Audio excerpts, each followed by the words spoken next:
मित्रों, जब तेलंगाना का राज्य बना, भारतीय जनता पार्टी में उस समय सांसद था। मैंने पार्लियामेंट में देखा क्या क्या नजारे हुए, कांग्रेस ने क्या क्या ड्रामे रचे, सोनिया गांधी जी की भूमिका क्या थी। इसलिए कांग्रेस कभी सत्ता में यहाँ पर नहीं आ पाई तेलंगाना में। कांग्रेस चाहती नहीं थी कि तेलंगाना बने, कांग्रेस केवल ड्रामा रचना चाहती थी। लेकिन कितने लोगों की जान गई, जिसमें मेरे युवा भाइयों की जान गई। उसका खून कांग्रेस के हाथ पर है, खूनी पंजा है कांग्रेस का, जो युवाओं ने जान दी तेलंगाना बनाने के लिए। लेकिन केसीआर से मेरा बड़ा सवाल ये है, आप पार्टी का नाम बदल सकते हो, बीआरएस कर सकते हो, लेकिन भ्रष्ट चेहरा अपना छिपा नहीं सकते। अपने परिवार के भ्रष्टाचार को केसीआर छिपा नहीं सकते हैं। ये युवाओं से किया गया वायदा कि 1 लाख रोजगार देंगे, अरे 10 साल बीत गए, ना रोजगार दिया, ना 3,000 रुपए महीना बेरोजगारी भत्ता दिया। कमेटी आपने बनाई, कमेटी ने रिपोर्ट दी, फिर आपने कहा 80,000 रोजगार देंगे, कहां गए? केसीआर को जवाब देना होगा। बेटी और बेटे को बचाने और अपनी भ्रष्टाचार को बचाते बचाते आप यहां तक पहुंच गए कि जब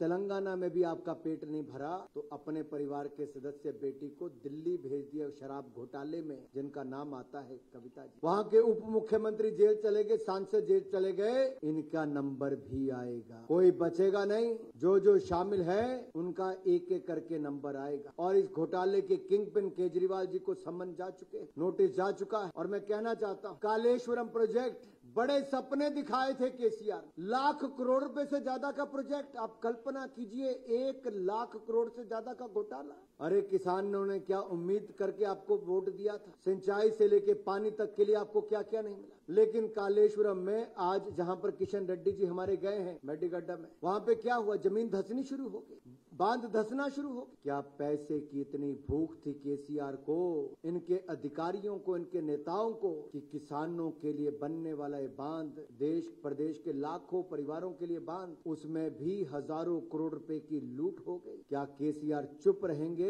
कि जवाब देंगे? और नेशनल डैम सेफ्टी अथॉरिटी ने भी अपनी रिपोर्ट दे दी और चौंकाने वाले शॉकिंग फैक्ट्स उसके माध्यम से बाहर आए। And that reveals a lot of things that the world's biggest engineering blunder happened in the Kaleshwaram project at Medigadda. Annaram Kannepalli, आपको सारे नाम ये कोई बांध से नहीं, घोटाले के नाम से याद आए। और एक घोटाले का किंग पिन कौन है, मुझे नाम लेने की आवश्यकता नहीं। ये वो व्यक्ति है जो अपने फार्म हाउस में रहता है और तेलंगाना की सरकार चलाकर लूट कर। ये 2 पार्टियां ऐसी हैं, कांग्रेस और बीआरएस, जो लूट की खुली छूट, जिनके सत्ता में आकर केवल लूट लूट और लूट की जाती। तेलंगाना में, Telangana state public service commission में जो पेपर लीक होता है, 3 लाख युवाओं के साथ छल किया जाता है, धोखा किया जाता है। और ये लीक के माध्यम से करोड़ों रुपए कौन कमाता है, इसका जवाब केसीआर को देना ही होगा, प्रदेश के युवाओं को।